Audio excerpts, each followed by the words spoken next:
Alright, y'all, we're back with another banger. We're going to be reacting to another reaction video. This one's going to be when genius prisoners trick cops to escape jail. Alright, let's get into it. I'm going to poop in here. Come on, not edge with me. I'm going to poop in here. I'm going to poop inside here. I'm not threatening you. No. Do it right here. You got to go? Do it right here. I'm not threatening you, father.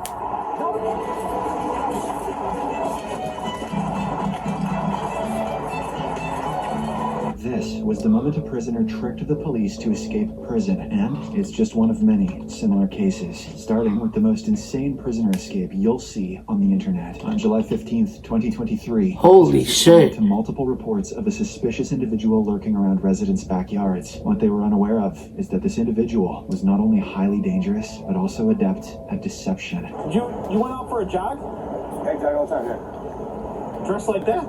I'm sorry, but if you escape from the police, you better make sure you escape, because once they catch your ass, it's done for. I'm sorry. It's done for. Alright, stay tuned, y'all. Like this video, subscribe. Let's get back into it. The hoodie and like you're wearing dress pants and like loafers. These are my running shoes. Seriously? What's your you look familiar. Wes Anderson. What's your last name? Anderson. And Wes Anderson. Why do you look familiar? You work for him? Okay.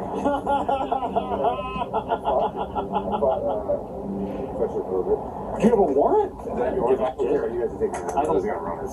The police finally began to ask a serious question as the officers ran a background check on him. It turned out that he had an extensive list of active arrest warrants across various countries for offenses including assault, drug charges, and violations of court orders. He was initially transported to the hospital for a medical evaluation. He was then transferred to jail upon his release. However, as he made the transition from hospital to jail, he began to pull some funny stunts, and it was at this point things started to get interesting.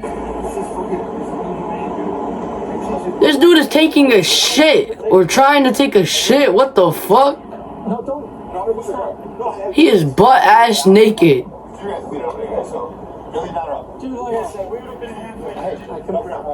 I'm sorry, but if somebody went butt ass naked in front of me, cuz I'm dead ass not looking, bro. I'm turning around. I don't give a fuck who you are. I'm turning around, cuz. Alright, stay tuned, y'all. I'm dead ass, cuz this shit gets crazier. You sure? Okay. I'll buy it. Turn around, please. We're gonna alright? Sure. How'd you break your collarbone? He convinced the officers to use multiple handcuffs, marking just one of the numerous errors these inexperienced cops would commit. You all know this. I'm going to poop in here. Come on, not edge with me. I'm going to poop in here. I'm going to poop inside here. I'm not threatening you. I'm not being dick. Shit inside here. You're humiliating me. Some fucking more. Thank you. Thank you.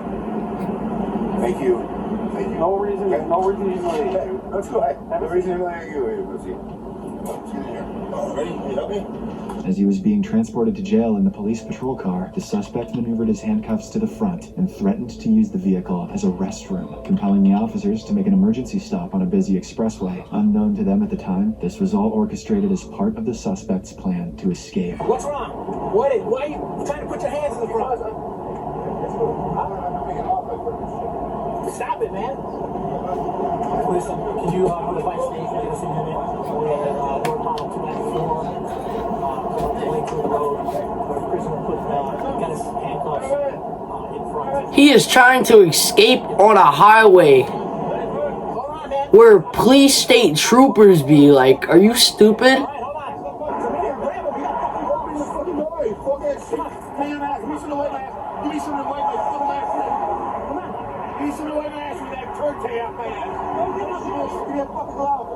Give me that puppy love so I can wipe my asshole.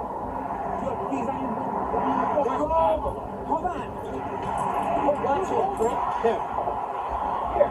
Now get on the car, Lo. Get on the car. Do it over here.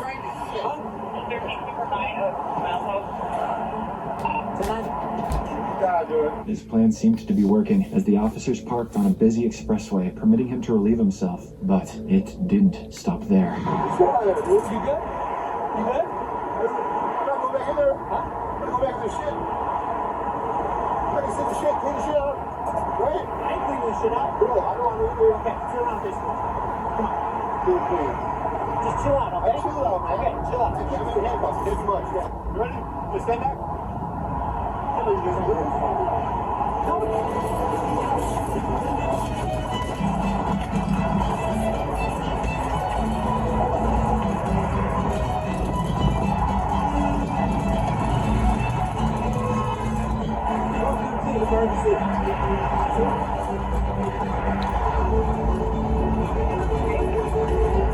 Taser deployed. Suspect is going southbound in traffic.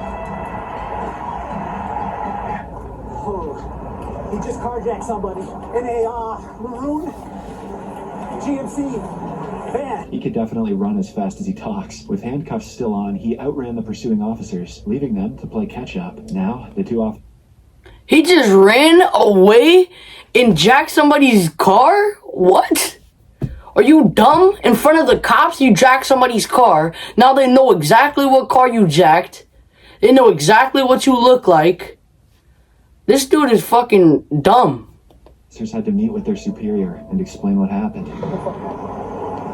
So, he was playing, I gotta piss right before it's time to go. So we gotta piss, and then it was, oh, I got chest pain. They're like, dude, you're good.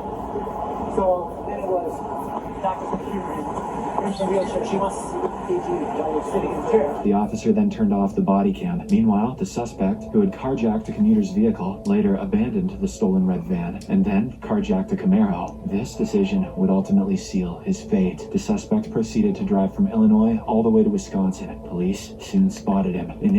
How are you going to drive from Illinois all the way to Wisconsin? Are you stupid?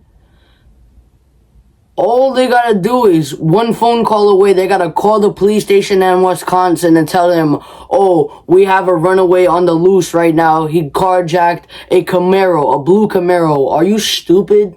A tense and exciting car chase.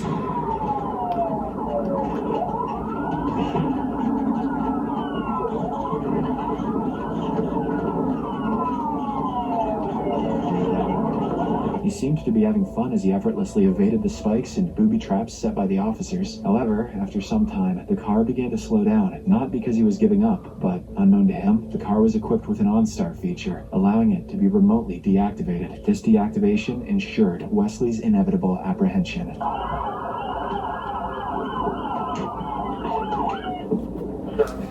I'm sorry, this dude's dumb.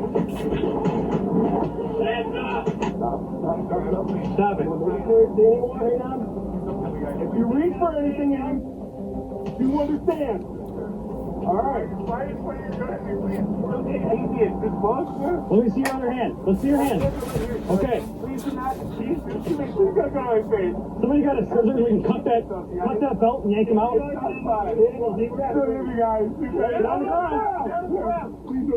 Kenosha police officers clearly had no time for his games. He was arrested and charged with first-degree reckless endangerment, assaulting an officer, attempting to disarm an officer, fleeing from an officer, unauthorized vehicle operation, and numerous outstanding felony warrants. You might consider this prisoner exceptionally clever, but wait until you meet the next criminal, who went so far as to deceive a cop into helping him in stealing a car. Police officers responded to a call after a neighbor reported two men lurking around, peeping into people's cars. Upon arrival, officers spotted a shirtless man wearing shorts in the house garage.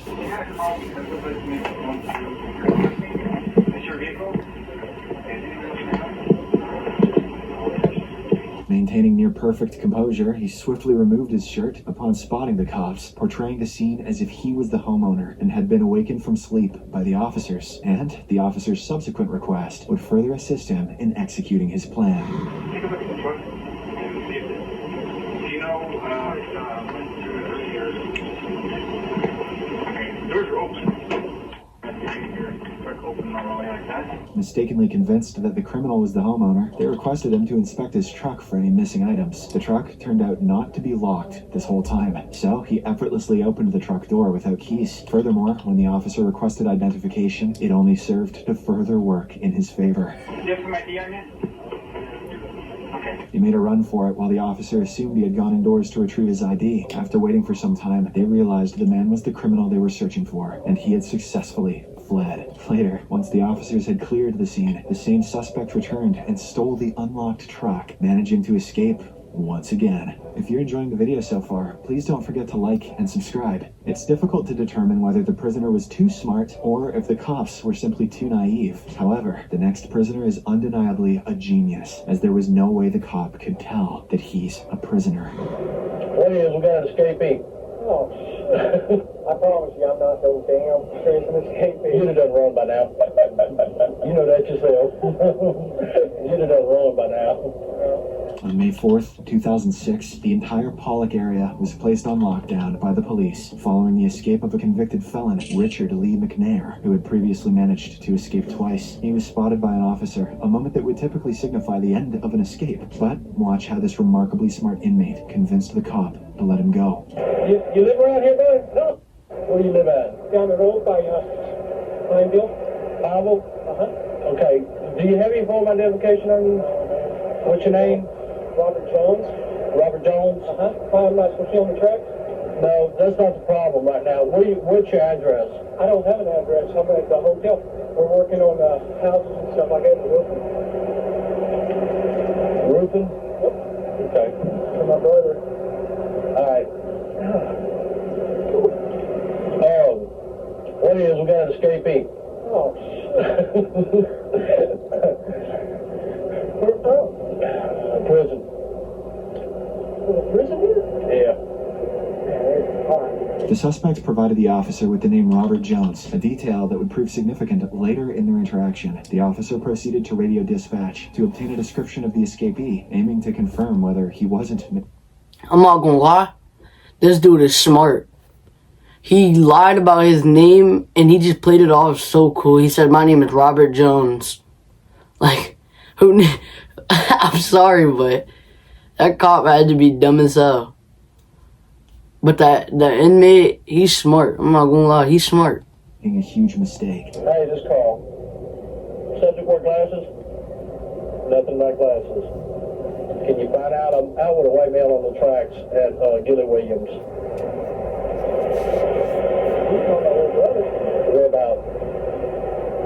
Take your glove off. Any tattoos or anything? Not over. No, he's clean.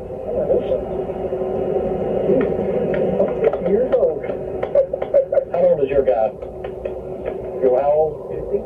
Born in 56. You said born in 56.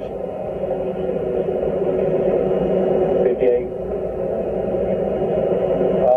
Any kind of details you can give me, huh? What color eyes you got? Green. Well, kind of a turquoise blue. Turquoise blue. Want to give me some more? Call my little brother, man. All right, let me just verify. He says his brother's staying at the motel. Let me verify that, and if so, I'll just cut him loose. All right, thanks. This inmate appeared well prepared for the encounter, offering ready-made lies and responses to every question posed by the officer. This wasn't surprising, though, considering he had already been involved in 2 prior infamous escapes. You know the bad thing about it? You match it up to him. That sucks, doesn't it? Yeah. Where are you staying at? That Titus Steel or Titus Inn? Titus Inn? Little. Where's that at? I don't even know that. We just got into town about a week ago, and he dropped me off to jog. I always jog about 12 miles a day. Where he dropped you off at? Up there on that road by, there's some construction going on up there, houses. And he dropped me off, and he'll be back to the hotel in about probably 10 minutes, 15 minutes. Who do you work for? It's his, I know. What's the name of the company? Phil's Roofing. Okay. Did you go through a briar patch or something? Well, yeah, roofing. I always roof in shorts and cut my scratching up on, the roofing. That's why your knees are all cut up. Or you ever got pads? Huh? You ever wear pads? Too hot. They rub the pads rub your back of your legs and stuff. Where are you from? Huh? Where originally? Dallas, Texas. I mean, that's where y'all stay We're out of out of Dallas, Texas. And what's your name again? Jimmy Jones. The prisoner finally slipped up when he told the officer his name was Jimmy Jones, contradicting the earlier mention of Robert Jones, some genius. Strangely, the officer failed to notice the inconsistency. Put yourself in my position. Well, yeah, but I'm not. I'm not throwing you against her. Hey, you wouldn't believe what them guys do. I mean, they got years and years to think about how they're gonna do it. Now, This cop is dumb because when he said that his name was Robert Jones at first, and then the cop forgot his name and then asked him again, and he said his name was Jimmy Jones. Yeah, this cop has to be stupid or short-time memory loss or something. So, when I crossed the tracks down there, I saw you running. I said, well, how lucky can I be? No. I'm not no prison escape. I promise you, I'm not no damn prison escape. You'd have done wrong by now. You know that yourself. You'd have done wrong by now. His composed demeanor seemed to convince the officers that he couldn't possibly be the escaped inmate. Given his flawless performance during the interrogation, what unfolded next was hardly surprising. I'm sorry to have to hold you up, but no, I'm just doing my job, man. I know you are. But, yeah, just be careful. You'll probably get stopped again, okay? Don't be alarmed by it. What line? Yeah. Okay, we'll be on this shift. I'll be on until we find this on run. They'll just stop you for a minute, check you out and everything. But if you do jog again in the future, carry some ID with you. See, I'm sorry. When I was in the military, we never carried our ID on base and stuff. On base is different. Yeah. You know, they assure you if you can cross on, you got something. Yeah. But out here, you're civilian life, you know. Were you in the military? No, I wasn't. I'm retired Army. But, yeah, in the future, if you're going to jog again, that way, I mean, if you get run over by a train, I know who you are. I don't have to start second guessing who he is, you know. Can you write down your phone number, your cell phone number, so I can get whoever calls you? Just call. You got a cell phone with you? No, hell, I don't have a cell phone.